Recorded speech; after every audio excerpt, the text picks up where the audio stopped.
Maya Johnson walked slowly into St. Mary's Hospital, one hand resting gently on her swollen belly as she tried to steady herself. She had been feeling sharp pains since early morning, and after hours of lying down, drinking water, and hoping they would go away, she realized it was time to see a doctor. Her heart raced slightly as she stepped inside the bustling emergency room. The air smelled faintly of antiseptic, and the hum of conversation filled the space. People sat in plastic chairs along the walls, waiting their turn, while nurses rushed back and forth between patients. She made her way to the front desk, where a young woman named Linda Carter sat typing away on her keyboard. Linda barely looked up when Maya approached. Her eyes flicked briefly toward Maya before returning to her screen. "Can I help you?" she asked in a tone that suggested she already had too much on her plate. "I think something might be wrong," Maya said softly, clutching her stomach again. "I've been having these really bad pains all day. They don't feel like normal pregnancy cramps." Linda sighed audibly and finally turned to face Maya fully. "How far along are you?" she asked without making eye contact, her fingers still tapping away at the keyboard. 8 months, Maya replied, shifting her weight from one foot to the other. "But this pain, it's different. It started out mild, but now it's getting worse." Without looking up, Linda nodded absently. "Sounds like Braxton Hicks contractions," she said dismissively. "It happens sometimes. Just take it easy, drink lots of water, and rest. If it gets worse, come back tomorrow." Maya felt a lump form in her throat. She wanted to explain further, to tell Linda that she'd had 3 pregnancies before and none of them had ever felt like this. But before she could say anything more, Linda cut her off. "Next!" she called loudly, waving her hand toward the long line of people waiting behind Maya. Feeling defeated, Maya hesitated for a moment longer. She glanced around the room, hoping someone else might step in and listen to her concerns. But no one did. Everyone seemed preoccupied with their own problems, some coughing violently, others clutching bandaged limbs or crying quietly. Reluctantly, Maya stepped aside, allowing the next person in line to approach the desk. As she moved toward an empty chair near the wall, she couldn't shake the feeling that she wasn't being taken seriously. Was it because she was black? Or maybe because she didn't look wealthy enough to demand attention? Whatever the reason, it stung deeply. Maya lowered herself carefully onto the hard plastic seat, wincing as another wave of pain shot through her abdomen. She closed her eyes for a moment, trying to breathe through it. Sitting there, surrounded by strangers, Maya thought about calling her husband, Marcus. He was always so supportive, always ready to drop everything if she needed him. But what could he do right now? This wasn't his area of expertise. Besides, she didn't want to bother him at work unless absolutely necessary. Still, the thought of reaching out brought her some comfort. Marcus would know how to handle this situation better than she could. While Maya wrestled with her thoughts, Linda continued working at the front desk, oblivious to the impact of her actions, or lack thereof. To her, Maya was just another patient in a sea of complaints and minor emergencies. She hadn't meant to be rude. She was simply overwhelmed.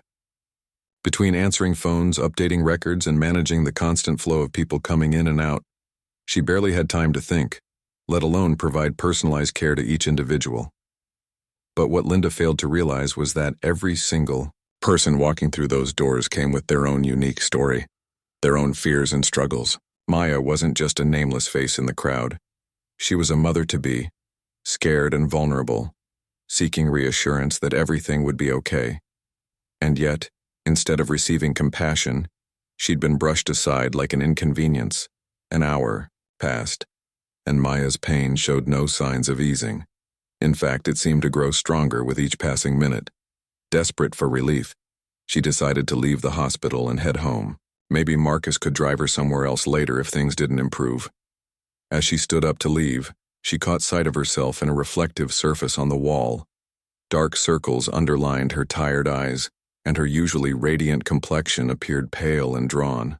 For the first time, she allowed herself to acknowledge how frightened she truly felt. Outside, the sun shone brightly, casting long shadows across the parking lot. Maya paused for a moment, leaning against the cool metal railing beside the entrance. She took several deep breaths, trying to calm her racing mind. What if something serious was happening to her baby? What if she should have pushed harder, insisted on seeing a doctor despite Linda's dismissal? Guilt gnawed at her insides almost as fiercely as the physical pain. Unbeknownst to either Maya or Linda, there was more connecting them than either could imagine. While Maya struggled with feelings of neglect and fear, Linda remained blissfully unaware of the storm brewing beneath the surface. Neither woman knew that Maya's husband, Marcus Johnson, was not only a successful businessman, but also the silent owner of St. Mary's Hospital. Marcus had purchased the hospital years ago as part of his growing business empire. He preferred to stay out of the spotlight, allowing the facility to operate independently while he monitored its progress from afar. His decision to remain anonymous stemmed from a desire to avoid preferential treatment, not just for himself, but for anyone associated with him. However, hearing about how his wife had been treated would soon change everything. When Maya finally arrived home, she collapsed onto the couch, tears streaming down her cheeks. Marcus found her there when he returned from work later that evening. Concern etched across his face as he knelt beside her, taking her hands in his. "What happened?" he asked gently, brushing a strand of hair away from her forehead.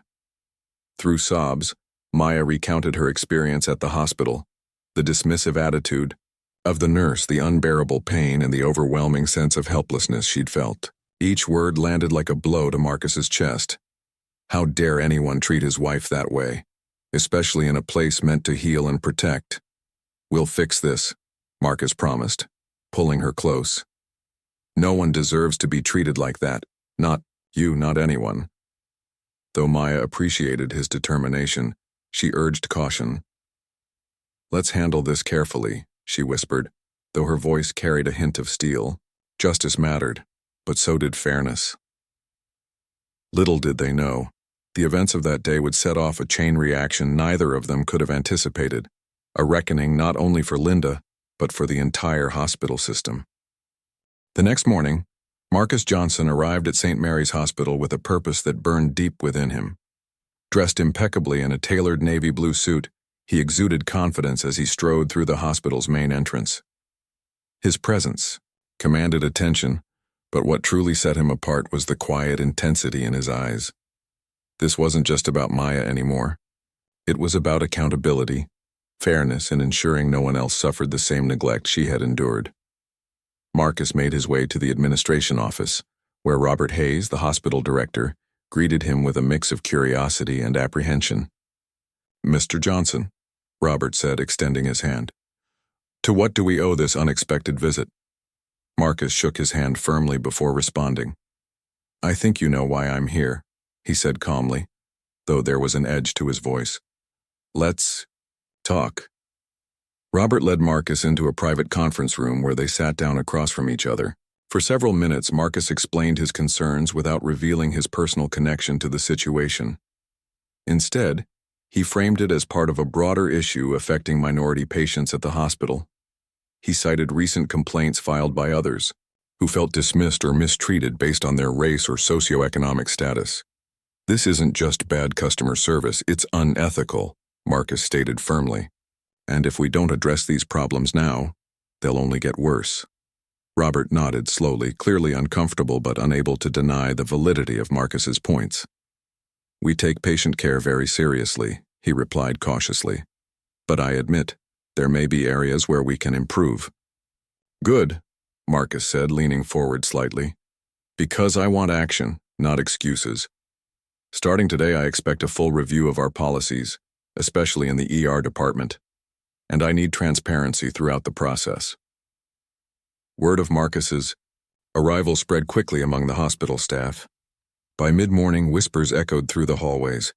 Nurses, doctors, and administrators speculated about the mysterious visitor, whose mere presence seemed to shake things up.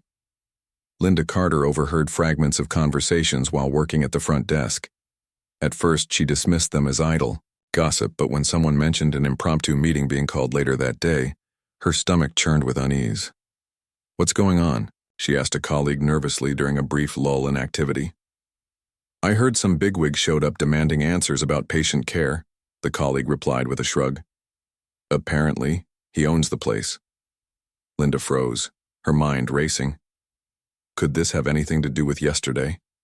With her, she thought back to the pregnant woman she'd turned away, recalling the desperation in her voice and the pain etched on her face.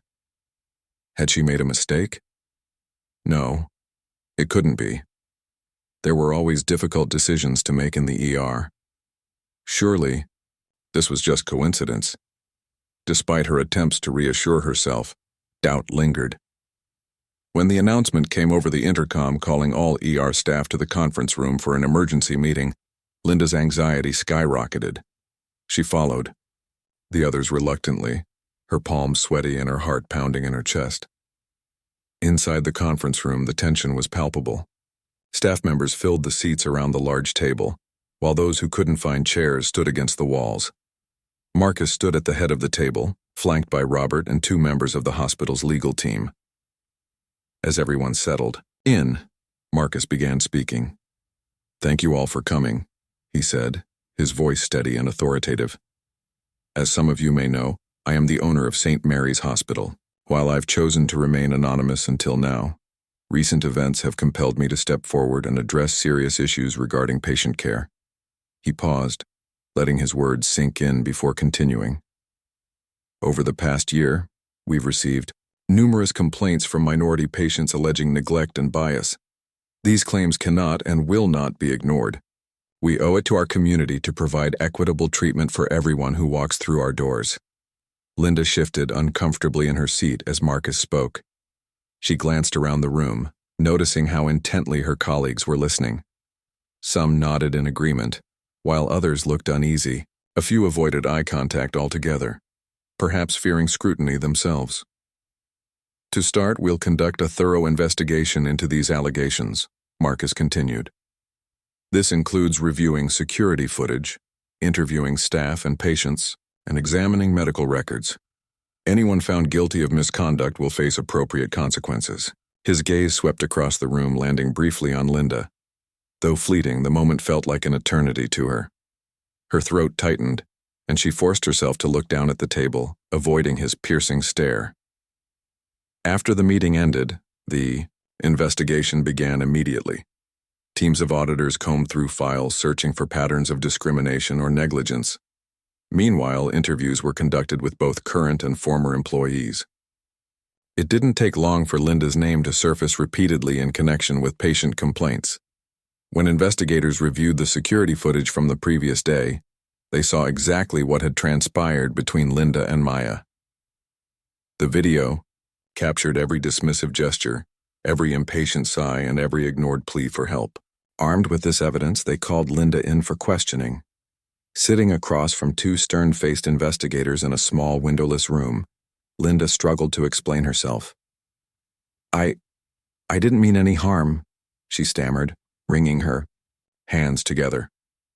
"It was such a hectic day, and I thought she was exaggerating her symptoms." One of the investigators raised an eyebrow. "You thought she was exaggerating because she's black?" "No," Linda protested, shaking her head vehemently. "That's not what I meant at all. I didn't have time to give her the attention she deserved."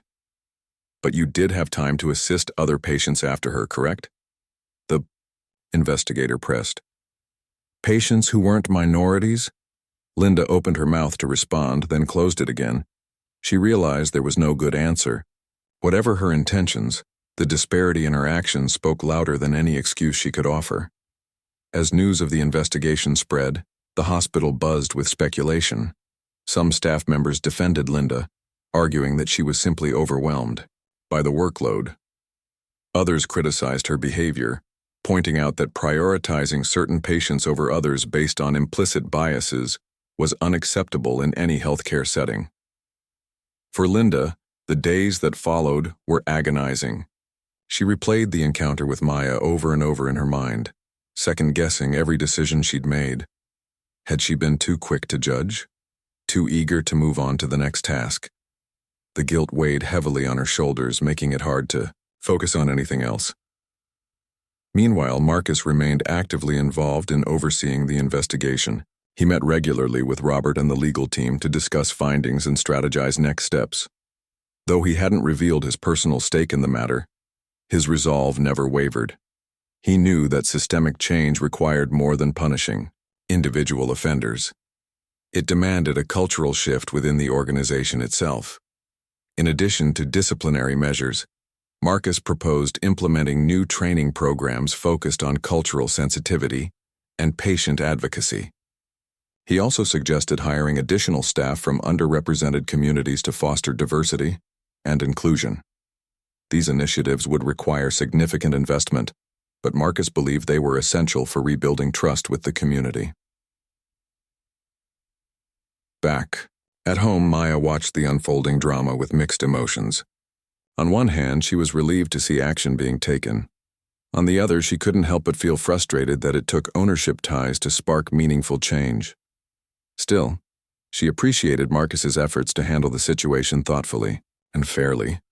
"You're doing the right thing," she told him one evening as they sat together on the couch. "Even if it's hard, even if it takes time, people need to know they matter."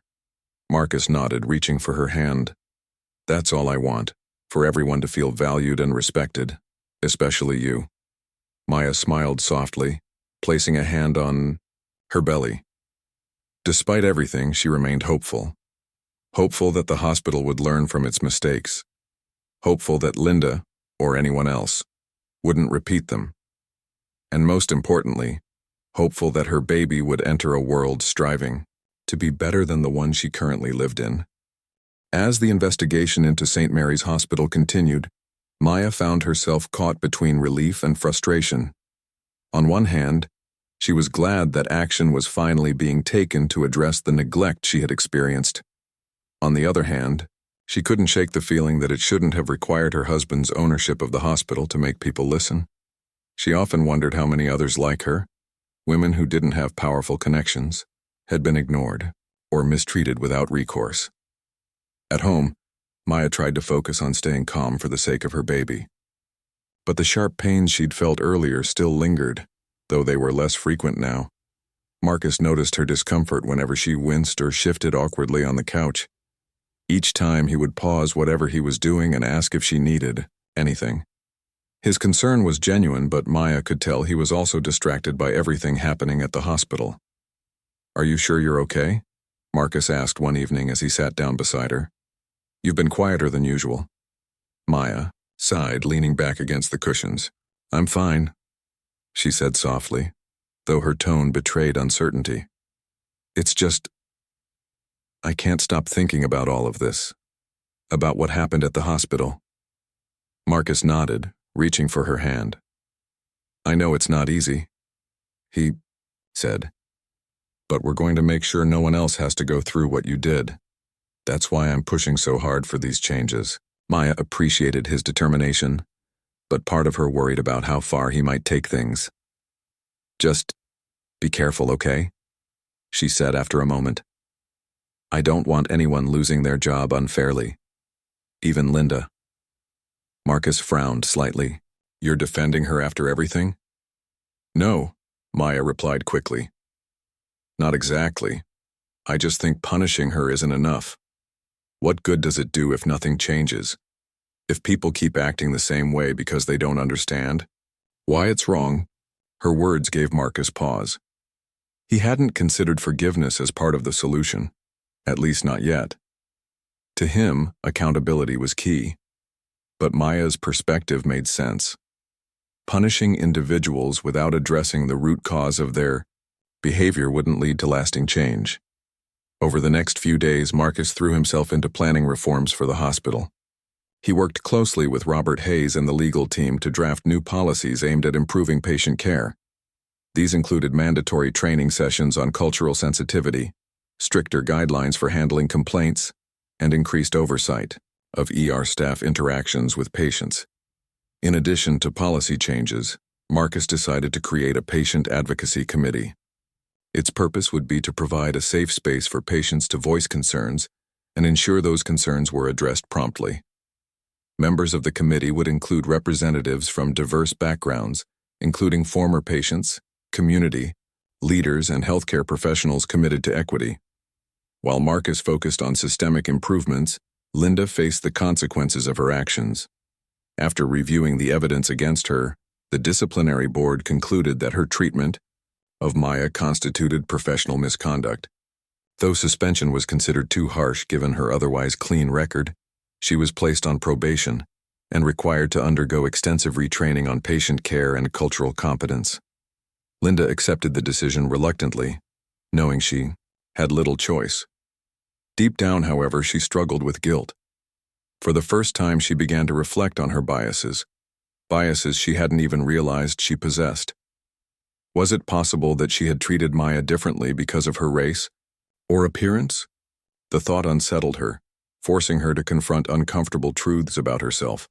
To help facilitate her growth, the hospital assigned Linda a mentor, Dr. Emily Dawson, a compassionate physician known for her dedication to underserved communities. Dr. Dawson agreed to work with Linda not out of obligation, but because she believed everyone deserved a chance to improve.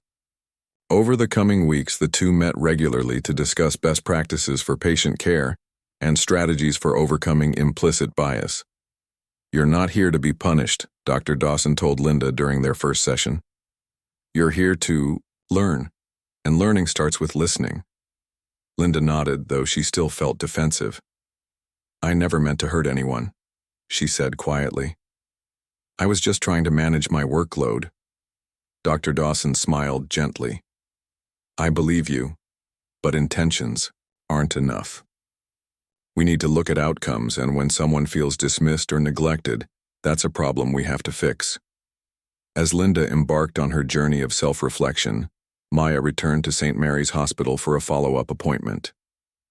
This time, she was greeted warmly by Dr. Emily Dawson, who introduced herself as the doctor overseeing her case moving forward.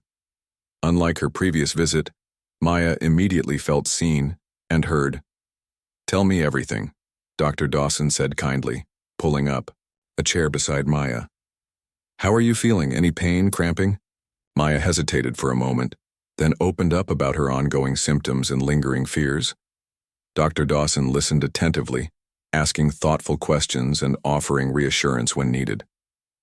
By the end of the consultation, Maya left the hospital, feeling more hopeful than she had in weeks. Back at home, Marcus received updates on the progress being made at the hospital. While he was pleased with the initial steps taken, he knew true transformation would take time. Changing deeply ingrained attitudes and behaviors wasn't something that could happen overnight. Still, he remained optimistic. One evening, as they prepared dinner together, Maya turned to Marcus with a smile. "Thank you," she said simply. "For what?" he asked, raising an eyebrow. "For fighting for me. For fighting for everyone else, too." Marcus chuckled softly, wrapping his arms around her. "It's not just me, you know. You're the one who inspired all of this. Without your strength, none of it would matter." Maya leaned into his embrace, feeling a renewed sense of purpose.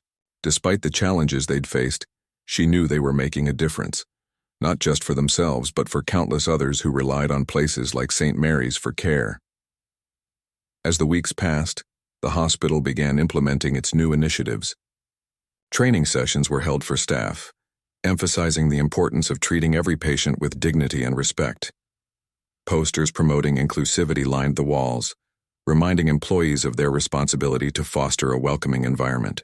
Slowly but surely, a culture of accountability started to take root. For Linda, the road to redemption was long and difficult. There were moments when she doubted whether she could truly change, when old habits threatened to resurface. But with Dr. Dawson's guidance and encouragement, she gradually learned to approach her work with greater empathy and awareness. Meanwhile, Maya's health improved under Dr. Dawson's care. The sharp pains subsided, replaced by the normal aches and discomforts of late pregnancy. With each passing day, she grew more excited and nervous about meeting her baby. Though the events of the past weeks had tested her faith in the system, Maya refused to give up hope entirely. She believed in the power of resilience, compassion, and progress. And most importantly, she believed in the possibility of healing, for herself, for Linda, and for the entire hospital community. As the sun set over their quiet neighborhood, casting golden light through the windows, Maya rested her head on Marcus's shoulder. Together they dreamed of a brighter future, a future where everyone, regardless of who they were, received the care and respect they deserved. Linda Carter sat alone in her small office, staring blankly at the stack of papers on her desk.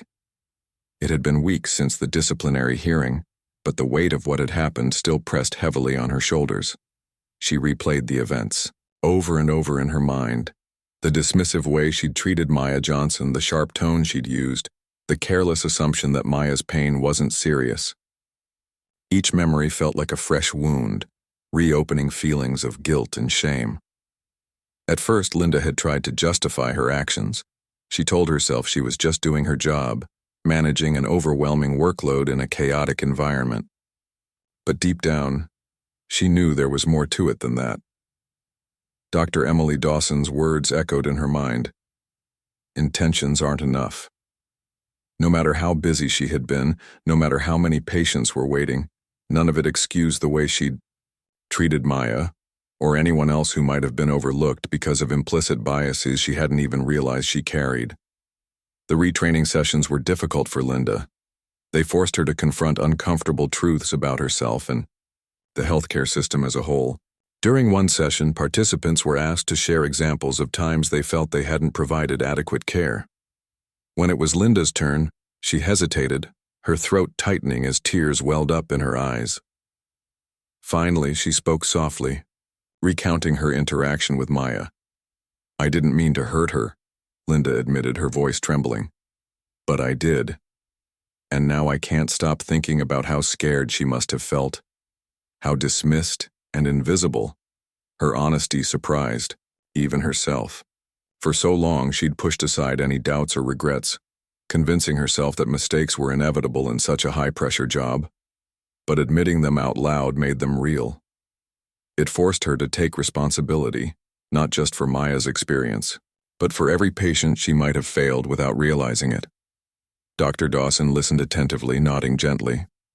"It takes courage to acknowledge your mistakes," she said after Linda finished speaking.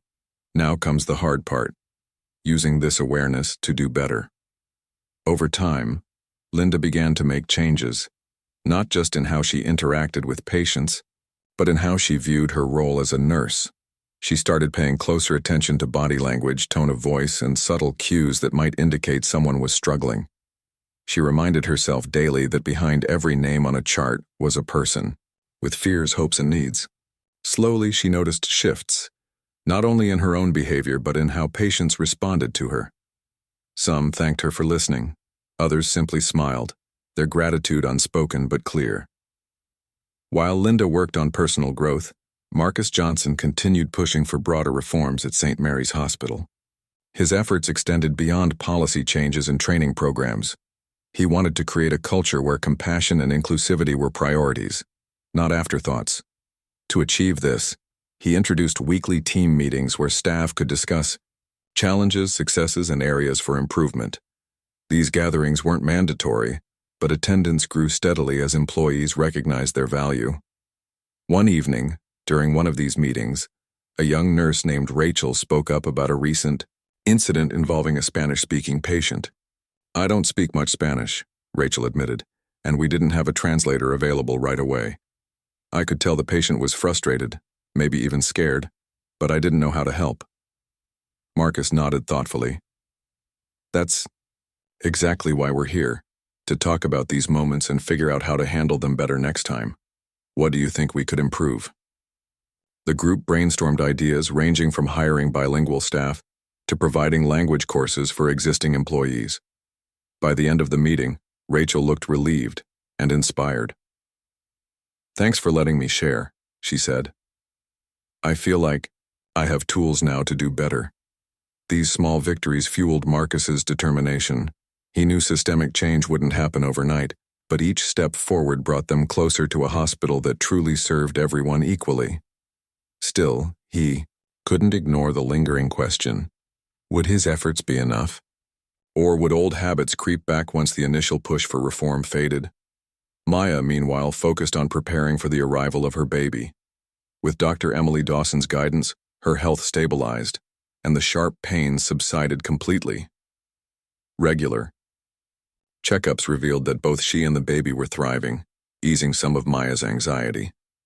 Yet, despite her progress, she remained acutely aware of the larger issues at play.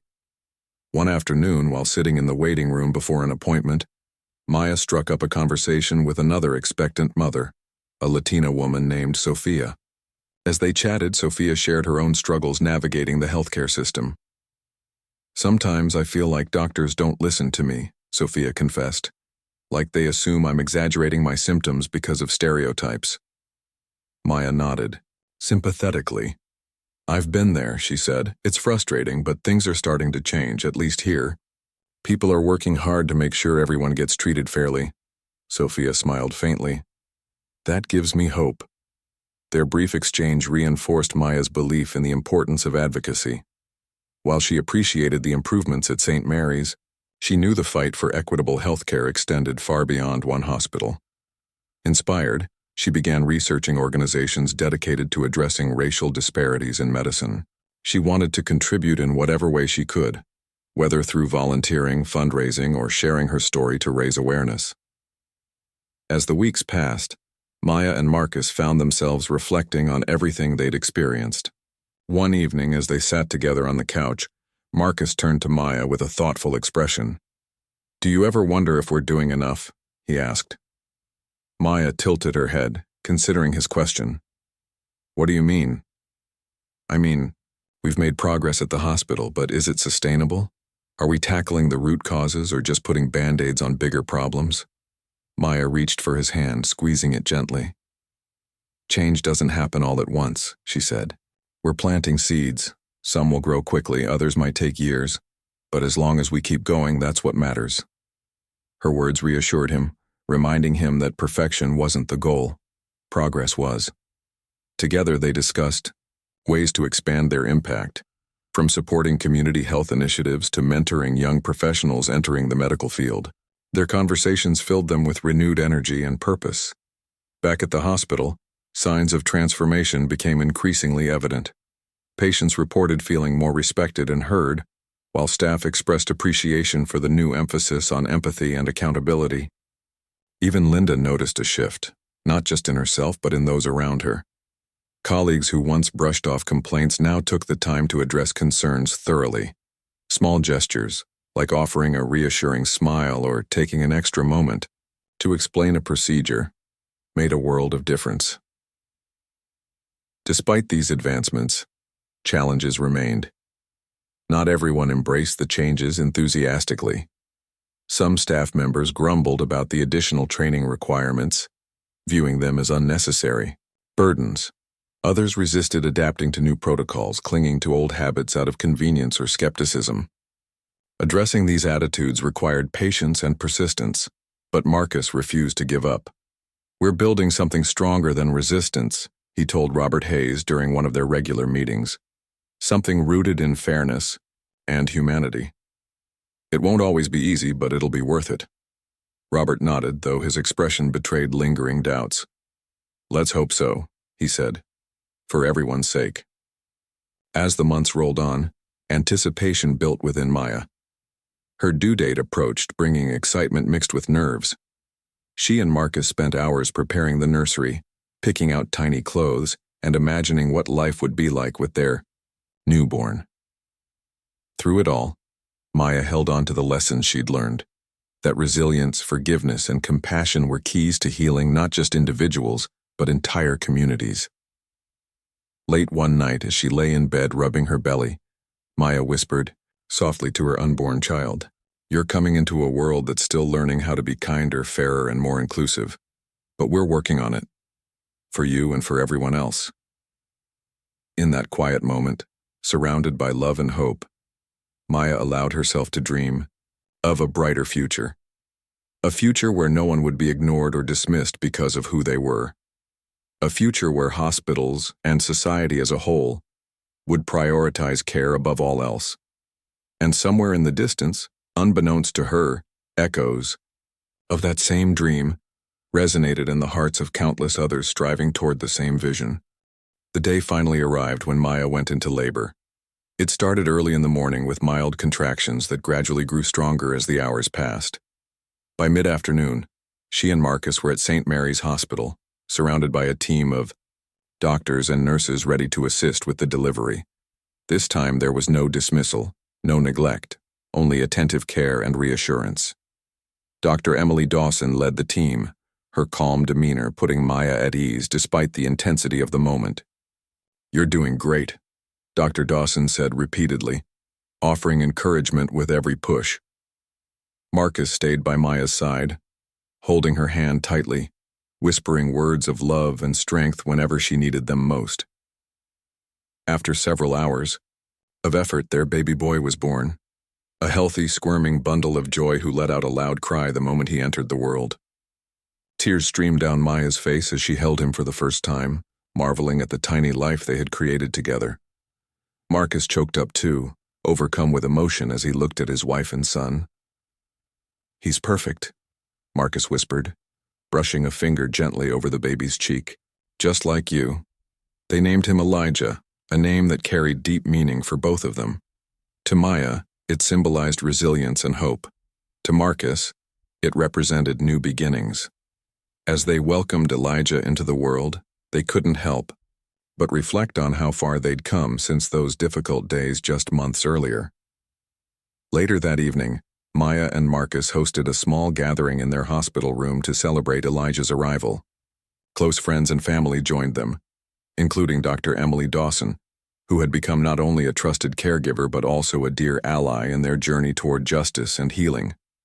The room buzzed with laughter, hugs, and heartfelt congratulations, as balloons swayed gently above flower arrangements placed on the bedside table. During a quiet moment, Maya pulled Dr. Dawson aside. "Thank you," she said sincerely, "for everything. Not just for today, but for helping make this hospital a better place." Dr. Dawson smiled warmly. "It's been a team effort," she replied, "and your courage has inspired so many of us to keep pushing for change." Maya nodded, feeling grateful for the support she'd received, not just from Dr. Dawson, but from everyone who had played a role in transforming St. Mary's. She glanced around the room, watching as Marcus held Elijah proudly, showing him off to their guests. For the first time in a long while, she felt truly at peace. Meanwhile, Linda Carter continued working hard to grow into a better version of herself. Though still on probation, she had earned back some trust through consistent effort and genuine reflection. One afternoon, as she assisted a young mother struggling with breastfeeding, she noticed the gratitude in the woman's eyes after offering helpful advice. It was a small moment, but it reminded Linda why she had chosen nursing in the first place, to make a difference in people's lives. That evening, Linda attended another training session focused on patient advocacy. As she listened to speakers share stories of overcoming bias and fostering inclusivity, she realized how much she had learned and how much further she still had to go. But instead of feeling overwhelmed, she felt motivated. Slowly but surely, she was becoming the kind of nurse she always wanted to be. Back at home, Maya found herself adjusting to life as a new mother.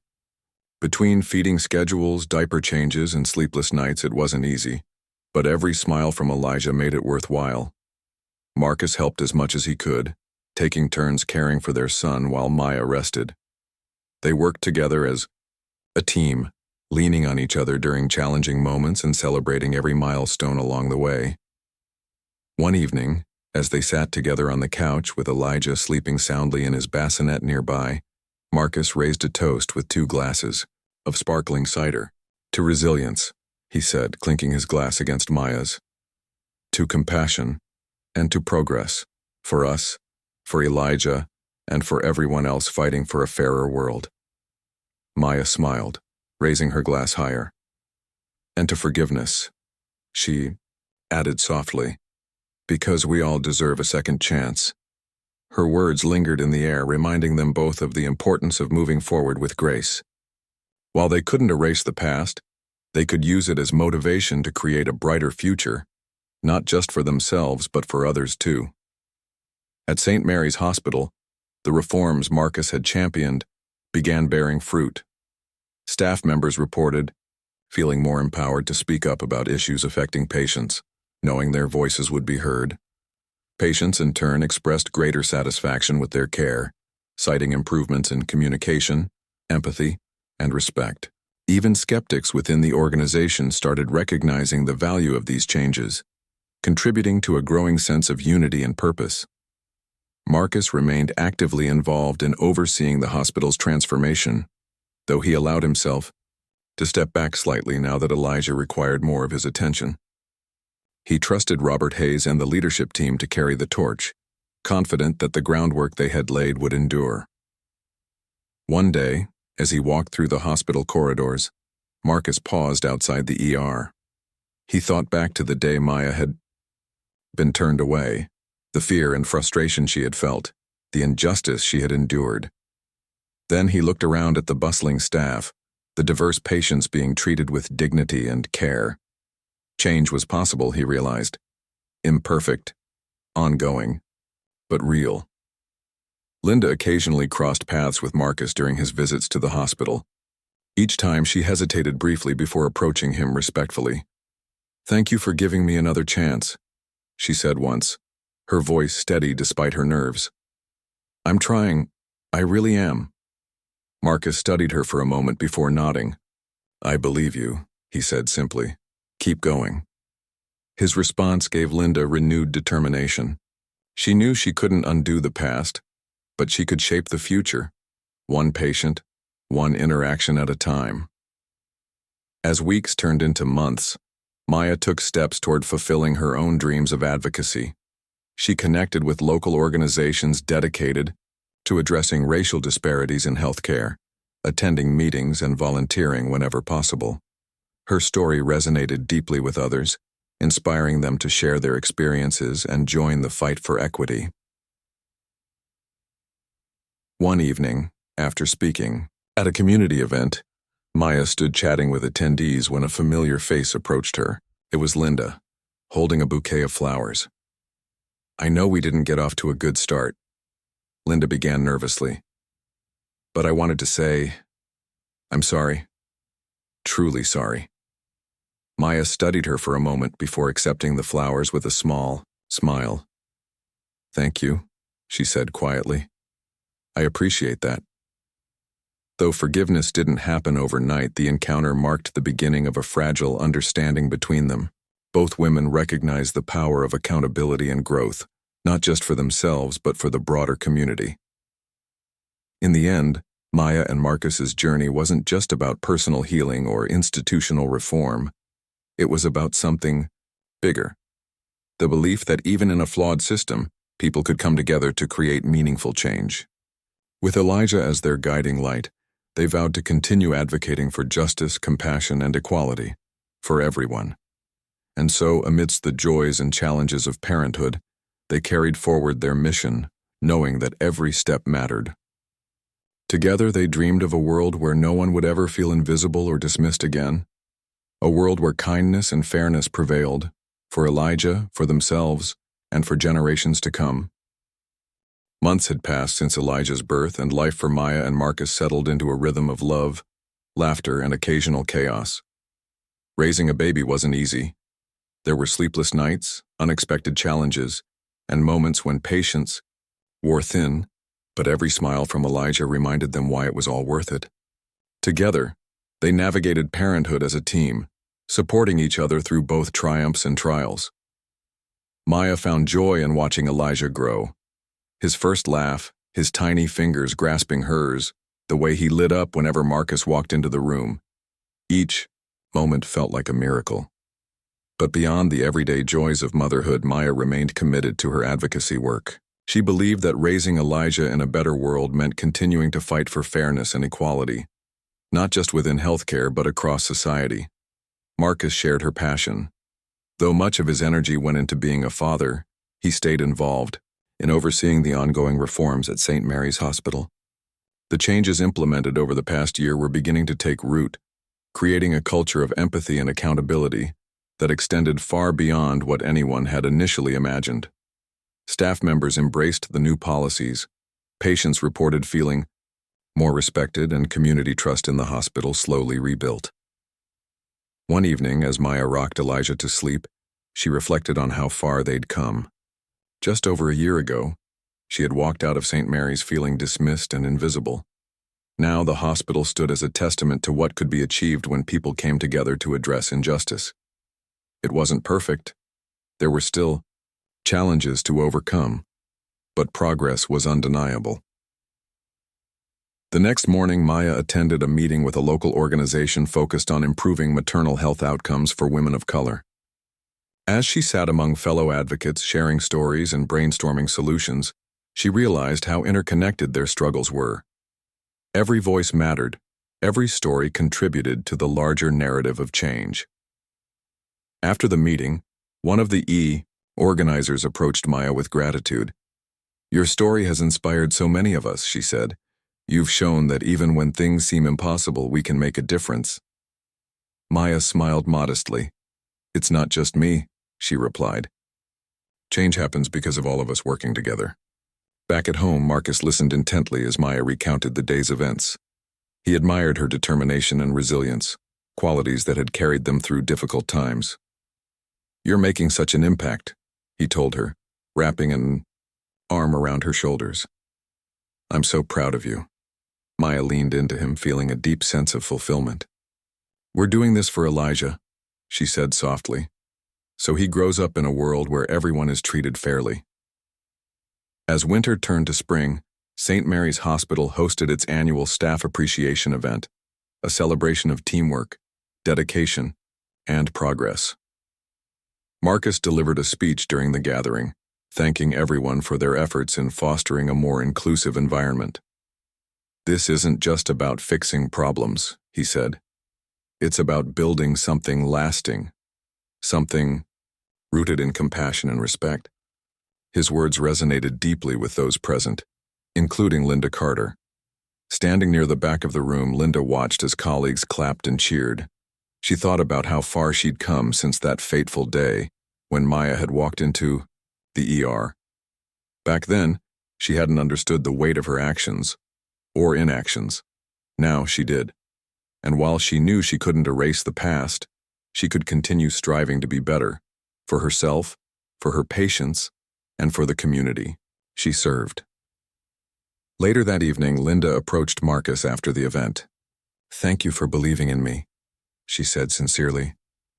"I know I have more to learn, but I promise I won't stop trying." Marcus nodded, offering her a small smile. "That's all anyone can ask for," he replied. "Keep going." Linda left the conversation feeling hopeful. She realized that true growth came not from avoiding mistakes, but from learning from them and using those lessons to help others. Meanwhile, Maya and Marcus celebrated Elijah's first birthday with close friends and family. The house buzzed with laughter and music as balloons floated above a table filled with cake, gifts, and decorations. Elijah giggled happily, reaching for colorful toys and delighting everyone with his infectious charm. During a quiet moment, Marcus raised a glass to toast the occasion. "To Elijah," he said, looking lovingly at his son, "and to resilience, compassion, and progress. For all of us." Tears welled up in Maya's eyes as she joined the toast. "And to forgiveness," she added softly. "Because without it, none of this would have been possible." Her words captured the essence of their journey, not just as parents but as advocates for change. Forgiveness had allowed them to move forward, to focus on healing rather than holding on to anger. It had opened doors to understanding, connection, and transformation. In the weeks that followed, Maya continued expanding her advocacy efforts. She partnered with local schools to educate students about racial disparities in healthcare, hoping to inspire the next generation to pursue careers dedicated to equity and justice. Marcus supported her wholeheartedly, balancing his responsibilities at the hospital with his role as a father. One afternoon, as Maya played with Elijah on the living room floor, she noticed him reaching for a toy shaped like a stethoscope. Smiling, she picked it up and handed it to him. "Maybe one day you'll be a doctor," she said playfully. "Someone who helps people feel seen and heard." Marcus chuckled from across the room. "Or maybe he'll be anything he wants to be," he added, "as long as he does it with kindness and integrity." Maya nodded, watching Elijah giggle as he chewed on the toy. Whatever path he chose, they would guide him with love and values rooted in fairness and empathy. As summer approached, St. Mary's Hospital marked another milestone, its first anniversary under the reformed policies. A report highlighted significant improvements in patient satisfaction, reduced complaints, and increased diversity among staff. Community leaders praised the hospital's commitment to inclusivity, calling it a model for others to follow. For Marcus, the success of the reforms reinforced his belief in the power of collaboration. He knew there was still work to be done, but the foundation they had built was strong. Together, they had proven that change was possible, even in the face of resistance or doubt. Linda, too, celebrated personal milestones. Her probation ended officially, and she received recognition for her dedication to patient care. More importantly, she gained confidence in herself, not just as a nurse, but as someone capable of growth and positive impact. On a warm June evening, Maya and Marcus sat together on their porch watching the sun dip below the horizon. Elijah slept peacefully in his crib inside, surrounded by dreams of a brighter tomorrow. They held hands, reflecting on everything they had accomplished, and everything still ahead. "We've come so far," Maya said softly. "But there's always more to do." Marcus squeezed her hand gently. "Yes," he agreed. "But we'll keep going. Together." Their resolve remained unshaken. Through challenges and victories, setbacks and breakthroughs, they had learned that progress wasn't about perfection. It was about persistence, about standing up for what was right, even when it was hard, about believing in a better future, not just for themselves but for everyone. And as they gazed at the stars emerging in the night sky, they found comfort in knowing they weren't alone. Across communities, cities, and nations, countless others shared their vision, a vision of a world where no one was ignored or dismissed because of who they were, a world where kindness prevailed and justice thrived. With Elijah as their guiding light, Maya and Marcus vowed to keep fighting for that world, for him, for themselves, and for generations to come.